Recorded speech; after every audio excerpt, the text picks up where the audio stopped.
Guys, so I want to show you another vehicle that I got. I recently put up a video on my MO5 that I got recently.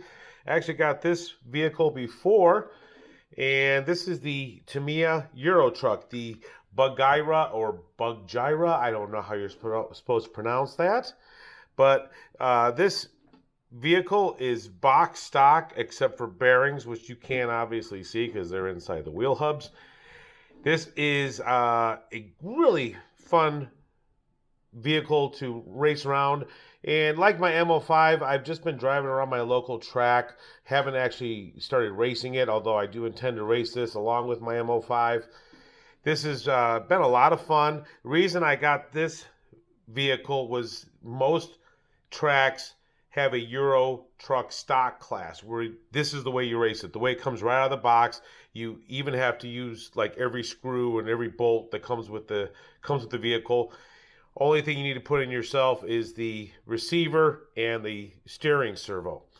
So I thought this would be a great way to get back into RC racing because I've been out of the scene for literally 20 years and I didn't want to spend a ton of money upgrading vehicles to keep them competitive, although that didn't work out very well because I already got the M05 and that one's not a box stock class normally, and so I've already got a bunch of upgrades on that vehicle, so that didn't work out the way I was planning it. But I do have this one, and this is just a lot of fun. You know, it's really nice to be able to race where everybody has the same exact platform, same exact parts.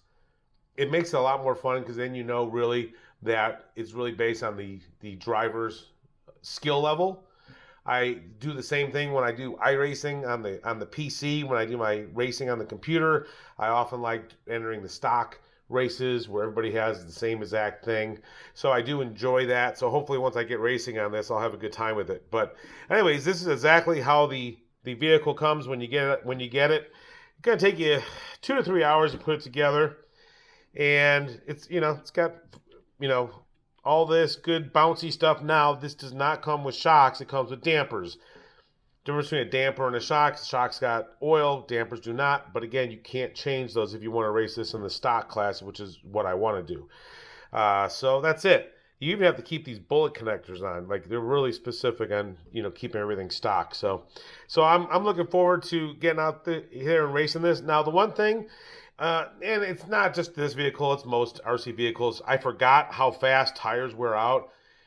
I bought this vehicle. These are brand new tires. Already wore out the first set within like a week and a half, 2 weeks. I hit the track about 4 times because it's about 15 minutes from my house. And I'm like a big smiley 8-year-old with a new toy. I had to get out there and have some fun with it. So I already burned through the tires. So you almost need to have like a tire fund, a monthly tire fund when you're doing RC cars. Even if nothing else breaks, and shit's gonna break, just the tires alone. They're not terrible. Tires are about $20 if you can get them off the wheels.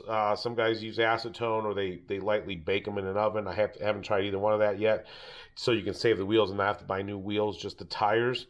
So anyways, I put this is the receiver from my FL Sky Noble BN4 Noble, which is actually a really awesome radio, and I'm probably going to do a video on that as well one day.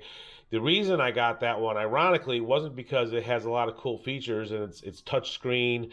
I actually got that because I'm one of those few people that I actually drive with my left hand, and there's only a couple options literally to get a left-handed radio, and the BN4 is great because you can use it for right or left hand. The wheel moves, so you can race from either side of the radio, which is great. So that's actually why I got that radio. So this is the receiver from it, and then I got the 35 gram, I think it is, digital servo. I got this is actually on like Amazon. I think it was, yeah, Amazon for like $35. It was actually pretty reasonable. So, because you can go crazy just on the servos. I see servos for like $100 and stuff. So, I've been real happy with that servo. So anyways, I wanted to show you this. I'm also going to include some video of me racing around my local track. Just like I showed some video of my MO5 at the local track. So, because that's where that's the only place I've actually been, hooking it up so far. So, now, like I said, this will take you probably 2 to 3 hours to build this, okay? Now, this is going to take you just as long. This is the body. Okay, I've never had such a complicated, anybody that's got a Eurotruck knows exactly what I'm talking about. I've never had such a complicated body. Most bodies are one piece, maybe two if you have a spoiler, and that's it. This body is, you got the cab. This cab part sticks onto this bottom part. You also have these mud flaps. You got the trailer hitch you got to put on. And then this thing comes, this is literally not even half the stickers that it came with. Literally, if you look at the box stock at the photos of this vehicle, it comes with like 300 stickers. I'm not even kidding. It's crazy. I didn't even put half of those, not even close to half of those. I figured this was good enough. So, but this alone, this body's actually, it's going to take you a while to do the body. I would dare say it would almost take you as long to do the body and paint it as it will to put the whole damn car together. So be prepared for that. And you have to race this body if you want to do the stock class. You've got to literally race it box stock, like I said. So, but it's a cool looking vehicle, though. I mean, it's kind of fun to see these trucks going around the track. Let's see if I can get this on here. It's always so difficult to get it lined up. Well, anyways, you get the idea. I don't know where those two are, but it's a pretty cool looking truck. A lot of fun. So, anyways, I hope you guys liked the video and the unboxing. Well, this wasn't an unboxing, was it? It's just showing you that it's built and it's a fun vehicle. So.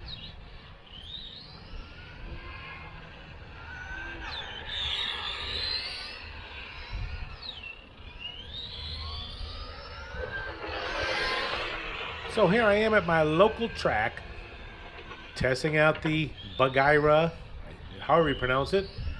And anyways, this is a really cool place to hang out and practice. This is actually in a public park, which is pretty unusual for an RC car track.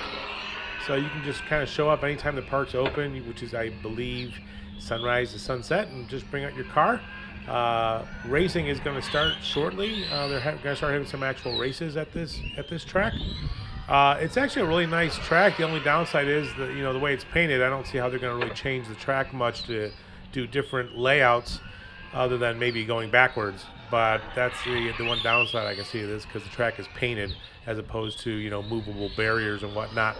But anyways, the truck, the what makes these Eurotrucks so much fun is that they are squirrely to handle. You have to race these box stock. That's usually how the class is set up, which is what is appealing in a lot of ways. So you're not spending a ton of money buying upgraded parts and whatnot, trying to keep up with everybody else. The downside of that is you can't change tires. The only upgrade that's normally allowed is bearings, which I've already put in this truck. So, but it is kind of a fun vehicle to drive around in, because it jumps, it skips, it slides around a little bit. So it's kind of fun. I have yet to race this in an actual race, though I will be doing that shortly. So, but it's a great place to practice. So.